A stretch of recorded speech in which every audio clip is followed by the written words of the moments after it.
ายดีสวัสดีเพื่อนๆเพื่อนกำลังย่อขึ้นรถเด้อต่อจากช่องเบาแชทเด้อต่อจากช่องพี่แชทเด้อปึ๊บจะขึ้นอยู่บ่เนาะพี่น้องว่าเบิ่งเด้อเอารถขึ้นรถโมเมนต์อาหารคาเฟ่เนี่ยสาวเจี๊ยบขึ้นรถเด้อนี่เด้อครบยังก็โชเฟอร์ขับรถชู้ๆนะครับพี่แชทนี่เด้อโอ้ได้อยู่คืออยู่นี่ว่าสิเอาคาเฟ่สาวเจี๊ยบขึ้นรถได้อยู่บ่เนาะอาหารคาเฟ่แล้วมาเบิ่งเด้อพี่น้อง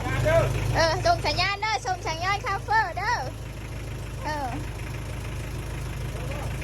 ได้บ่ยกขึ้นอีกยับขับไปยับขับไปเจ้านั่นเพิ่งยกขับไปอีกบึกจำบึกบึกจำบึกระวังเด้อระวังไงท้องเด้อ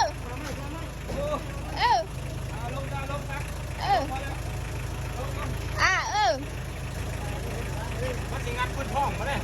เอาไม่เอาบัดนี้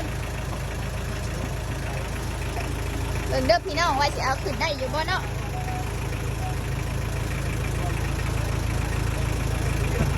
ต่อจากช่องมาแชทเดอร์โชเฟอร์ขับรถเท่ากันเป็นกำลังใจให้เด้อให้ฮอดฟังสาวเจี๊ยบเด้อไปเซโนผุนเนาะเพื่อนโบเดนเมนดังน้อยๆได้ขอย่อซื้อได้หนิดังบักใหญ่ตื่นไม่ได้หนิอ่านคาเฟ่หน่อยรถติดตาแชทรถแชทคุณแกเนาะแกไปส่งถึงทีเนาะเสร็จแล้วก็เอาไปส่งพอทีได้เนาะเนาะปึ๊บว้าวเก่งจังเลยลุล่วงไปด้วยดีว่าหยุดโอ้โหนึกว่าจะขึ้นมาได้ขึ้นได้เนาะรถอันตาแชทเขายางเกือบจะเป็นแต่ว่าก่อนที่เราไปแล้วเซ็กสภาพรถเนี่ยตาแชทรถไหลพี่แชทรถไหลเอาขึ้นเป็นทีเรียบร้อยเนาะวันนี้เดียวรอให้เพิ่นเอาเสือกไปยังมัดเรียบร้อยแล้วเพื่อนผ่านไปด้วยดีคุณดาว่าต้อยขึ้นแล้ว